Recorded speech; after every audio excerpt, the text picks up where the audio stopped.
All right. Well, welcome back.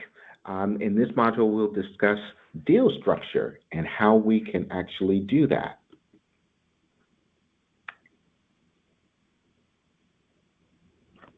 All right. So we want to talk a little bit about deal structure. And when we talk about deal structure, I have this saying around sustainable deal structure or SDS, and it really talks to the notion of three parts. One is a down payment. The other is having the seller do some form of finance, and then having the seller take back some form of equity. Now, not every time will that work for everyone. That structure does not work all the time. Many times the seller doesn't want to take back equity. They don't want to keep a portion of the company. They don't want to even do seller finance. And so you have to understand, and we'll talk about this in terms of boundaries. You have to understand for yourself what's most important and what can you live with and what you can't live with. And so deal structure becomes something that is negotiable. At the same time, you want to get what fits what fits right for you. And so that becomes very important. So here, some of the deal structures as it relates to SDS, obviously is all cash. You could pay all cash. You could go all seller finance. And I think you understand what we're talking about with seller finance, but just to be clear, it's when the seller acts as the bank. Seller equity as it relates to the seller keeping a portion of the company. So let's talk about, all cash is one thing. Now, when you are doing all cash, and if you decide to do all cash, the thing that you want to absolutely remember is you want a substantial discount. So you are paying anywhere from 60 to 70% of the going value as it relates to the value of the company if you're going to pay all cash.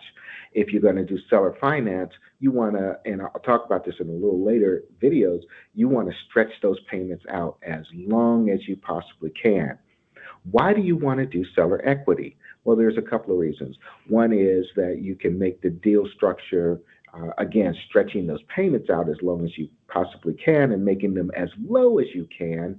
But also, just as important, if the seller has equity or keeps or retains some equity, that means that there is a higher likelihood of the company being solvent and successful because the seller isn't going to necessarily let their equity go by the wayside. And so the position that they'll take is they will hop in and help with us being able to run the operations if something goes wrong.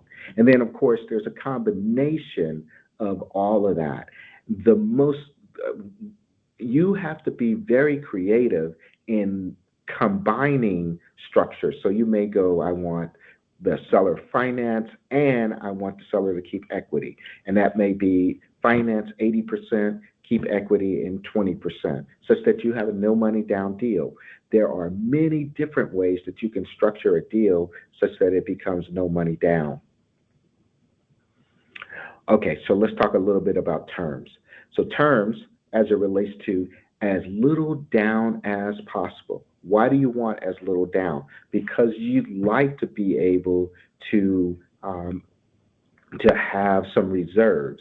And in order to have some reserves, you want to put as little down as possible. You want to make sure that beyond the standard, there's a standard, oh, I'll be there for a couple of months or I'll help for 60 days, or you want the seller involvement, especially that first year. As I mentioned, you want to extend the financing as long as you possibly can as it relates to structuring the deal, and you want to put down as little as possible. Again, as little as possible. So I think that kind of covers the deal structure. What we will go on to is looking at, okay, so now I understand how I can structure this deal based on all the particulars. How do I find the money? Again, if you put down as little as possible, it is so much easier to find the money. So I think that will take care of that this module. We'll go on to the next module where we talk about how do you finance the project.